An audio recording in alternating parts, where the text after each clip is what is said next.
Theravada collection on monastic law, a translation of the Pali Vinaya Pitaka into English, translated by Bhikkhu Brahmali and read by Angus Cargill. The going forth of the well-known. At that time, many well-known gentlemen from Magadha were practicing the spiritual life under the Buddha. People complained and criticized him. The ascetic Gautama is making us childless. He's making us widows. He's breaking up good families.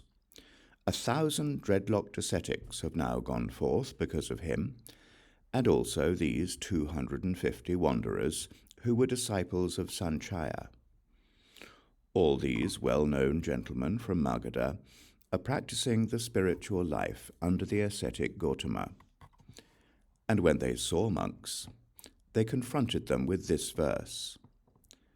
The great ascetic has arrived at Giribhaja in Magadha. After leading away all of Sanchaya's disciples, who will he lead away next? The monks heard the complaints of those people, and they told the Buddha what had happened. The complaining will soon stop. It will only go on for 7 days. Still, when people confront you like this, you can confront them in return with this verse. Indeed, the great heroes, the Buddhas, lead by means of a good teaching. When you understand this, what indignation can there be towards those who lead legitimately? Soon, when they saw monks, people confronted them with the same verse. The great ascetic has arrived at Giribhaja in Magadha. After leading away all of Sanchaya's disciples, who will he lead away next? And the monks confronted them in return with this verse. Indeed, the great heroes, the Buddhas, lead by means of a good teaching. When you understand this, what indignation can there be toward those who lead legitimately? People thought, so it seems the Sakyan monastics lead legitimately, not illegitimately. The complaining went on for 7 days and then stopped. The account of the going forth of Sariputta and Moggallana is finished. The 4th section for recitation is finished. 15. Discussion of the proper conduct towards the preceptor.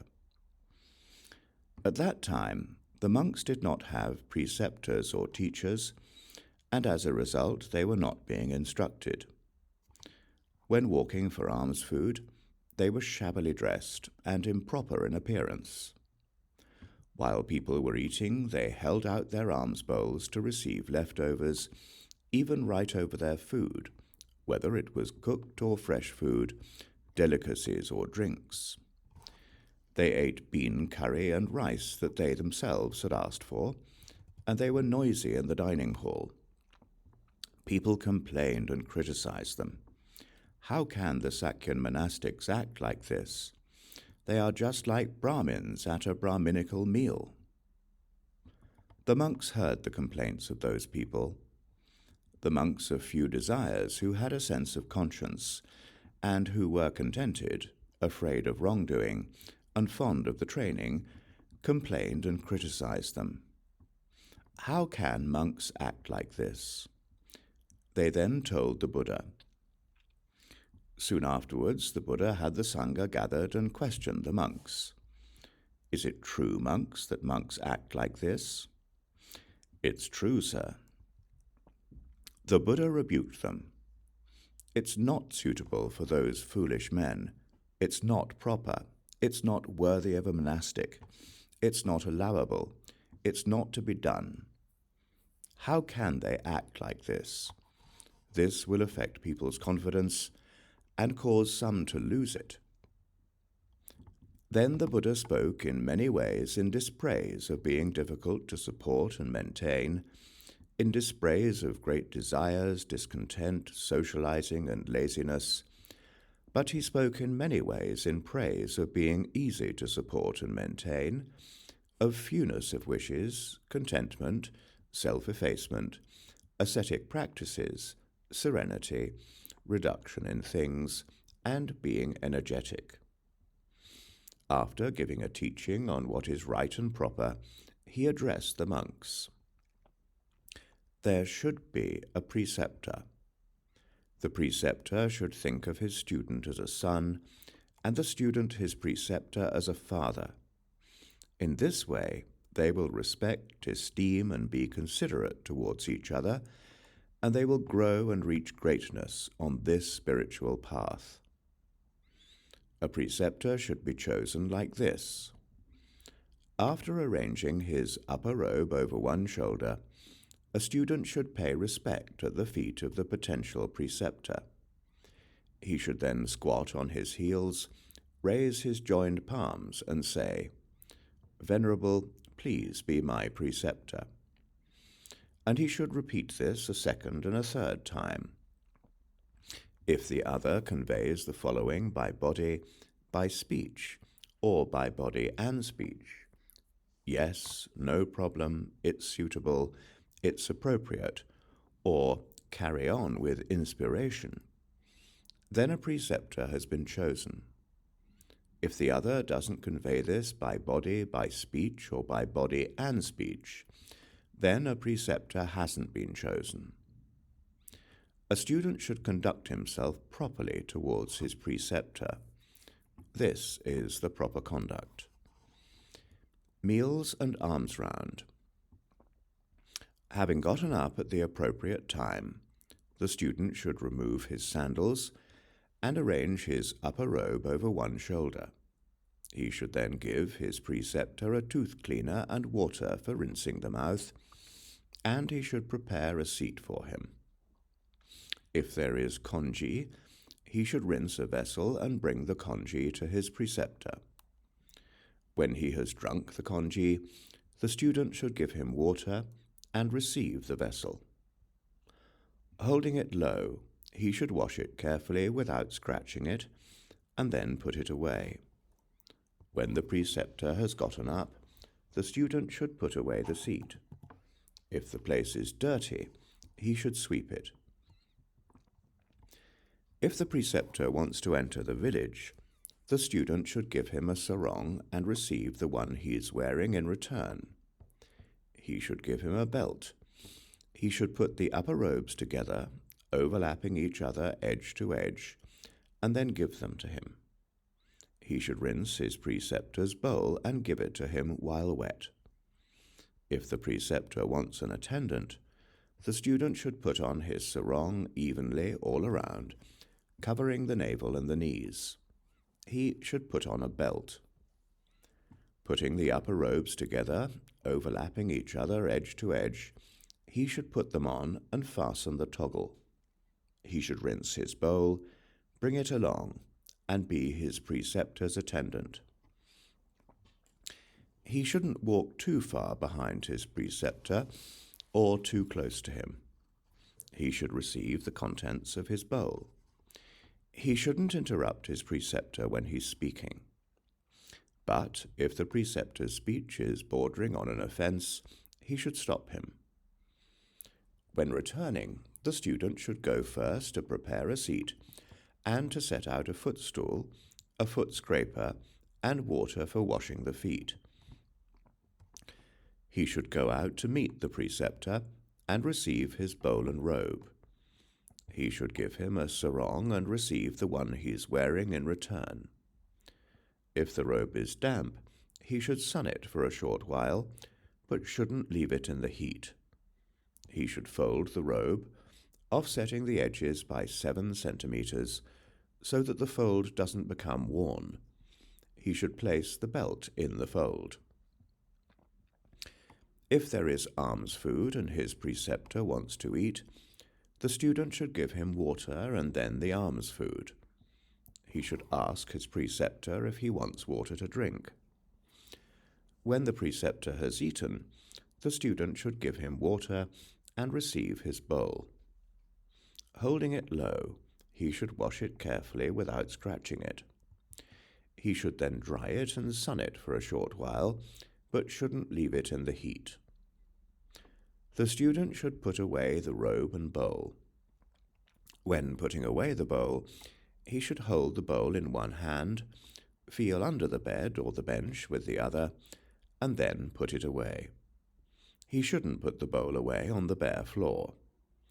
When putting away the robe, he should hold the robe in one hand, wipe the bamboo robe rack or the clothesline with the other, and then put it away by folding the robe over it, making the ends face the wall and the fold face out.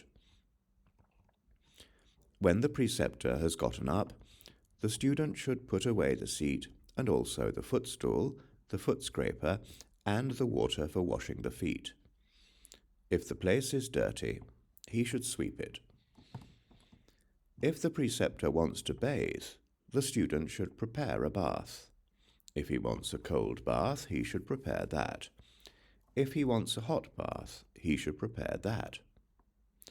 If the preceptor wants to take a sauna, the student should knead bath powder, moisten the clay, take a sauna bench, and follow behind his preceptor. After giving the preceptor the sauna bench, receiving his robe and putting it aside, he should give him the bath powder and the clay. If he's able, he should enter the sauna. When entering the sauna, he should smear his face with clay, cover himself front and back, and then enter. He shouldn't sit encroaching on the senior monks, and he shouldn't block the junior monks from getting a seat. While in the sauna, he should provide assistance to his preceptor.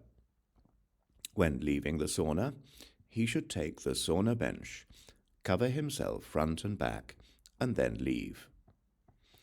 He should also provide assistance to his preceptor in the water. When he has bathed, he should be the first to come out. He should dry himself and put on his sarong. He should then wipe the water off his preceptor's body, and he should give him his sarong and then his upper robe. Taking the sauna bench, he should be the first to return.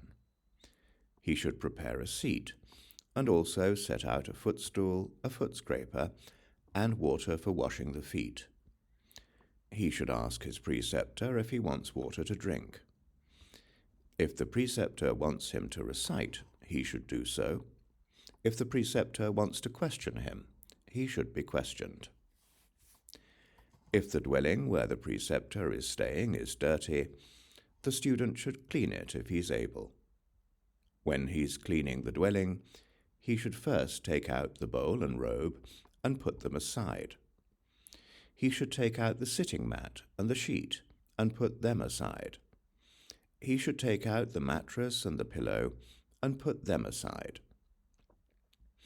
Holding the bed low, he should carefully take it out without scratching it or knocking it against the door or the door frame, and he should put it aside. Holding the bench low, he should carefully take it out without scratching it or knocking it against the door or the door frame, and he should put it aside. He should take out the bed supports and put them aside. He should take out the spittoon and put it aside. He should take out the leaning board and put it aside. After taking note of its position, he should take out the floor cover and put it aside. If the dwelling has cobwebs, he should first remove them from the ceiling cloth, and he should then wipe the windows and the corners of the room. If the walls have been treated with red ochre and they're mouldy, he should moisten a cloth, wring it out, and wipe the walls. If the floor has been treated with a black finish and it's mouldy, he should moisten a cloth, wring it out, and wipe the floor. If the floor is untreated, he should sprinkle it with water and then sweep it, trying to avoid stirring up dust. He should look out for any trash and discard it. He should sun the floor cover, clean it, beat it, bring it back inside, and put it back as before. He should sun the bed supports, wipe them, bring them back inside, and put them back where they were. He should sun the bed, clean it, and beat it. Holding it low, he should carefully bring it back inside without scratching it or knocking it against the door or the door frame, and he should put it back as before. He should sun the bench, clean it, and beat it. Holding it low, he should carefully bring it back inside without scratching it or knocking it against the door or the door frame, and he should put it back as before. He should sun the mattress and the pillow, clean them, beat them, bring them back inside, and put them back as before. He should sun the sitting mat and the sheet, clean them, beat them, bring them back inside, and put them back as before. He should sun the spittoon, wipe it, bring it back inside, and put it back where it was. He should sun the leaning board, wipe it, bring it back inside, and put it back where it was. He should put away the bowl and robe. When putting away the bowl, he should hold the bowl in one hand, feel under the bed or the bench with the other, and then put it away. He shouldn't put the bowl away on the bare floor. When putting away the robe, he should hold the robe in one hand, wipe the bamboo robe rack or the clothesline with the other, and then put it away by folding the robe over it, making the ends face the wall and the fold face out. If dusty winds are blowing from the east, he should close the windows on the eastern side. If dusty winds are blowing from the west, he should close the windows on the western side. If dusty winds are blowing from the north, he should close the windows on the northern side. If dusty winds are blowing from the south, he should close the windows on the southern side. If the weather is cold, he should open the windows during the day and close them at night.